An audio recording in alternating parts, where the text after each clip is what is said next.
الجزائر مساكن كانوا معولين غادي يلعبوا الفينال ويربحوا اللقب ضد الزمالك المصري. ولكن الكاف صدمهم وقال لهم انتم خلطوا السياسه بالكره وانسحبتوا، اذا راكم مقصيين. ايوا سيدي، هنا ناضوا كيروجوا باللي هما مظلومين والكاف محكم فيه القجاع والقضيه فيها المؤامره والكولاسه، وناضوا رفعوا دعوه ديريكت للطاس وبداو كيروجوا بالاعلام ديالهم باللي عندهم الحق وهما قوه ضاربه، وبقاو كيبيعوا الوهم للجماهير وكيكذبوا على الشعب الجزائري وكيوهموه باللي اتحاد العاصمه هو اللي غادي يلعب الفينال، والملف ديالهم ملف قوي، وجابوا محامين دوليين مجهدين وكلمتهم هي اللي كاينه. ساعة مساكن في الاخر صدماتهم الفيفا والطاس وقف مع الكاف وقال لهم غير كتخربقوا صافي وانتم مقصيين، والفينال راه غادي تلعب في وقته. ايوا هنا مغاش تصرت ليهم وبانوا مساكن باللي ما في يديهمش وغير كيضحكوا على الشعب الجزائري وصافي.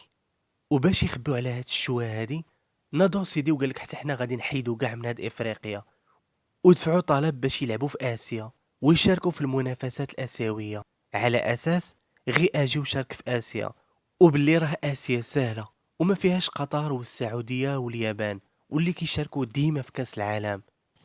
الخلاصه، الجزائر رجعت ضحكه قدام العالم، والجماهير ديال اتحاد العاصمه فقت مؤخرا وعرفت بلي العسكر ضحى بهم مقابل شي حاجه سميتها السياده الوطنيه كما كيقولوا، واخا الامر ما عنده حتى شي علاقه بالسياده.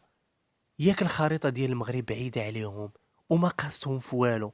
وهنا غادي نسول الاخوه في الجزائر، علاش المصريين لعبوا عادي وما هضروا لا على خريطه ولا على قميص ولا على والو؟ علاش حتى دوله ما اعترضت على الخريطه الا دوله الجزائر بالضبط؟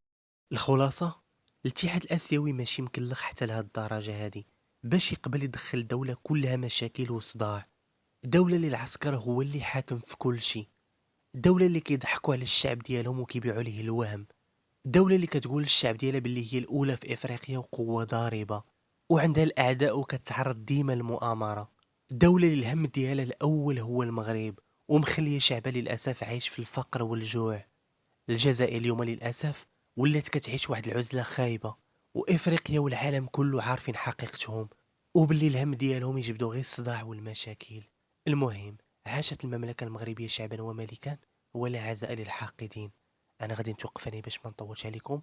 شكرا بزاف على المتابعة، ونتلاقاو إن شاء الله في فيديو جديد وموضوع جديد على قناة كلاش ماسك.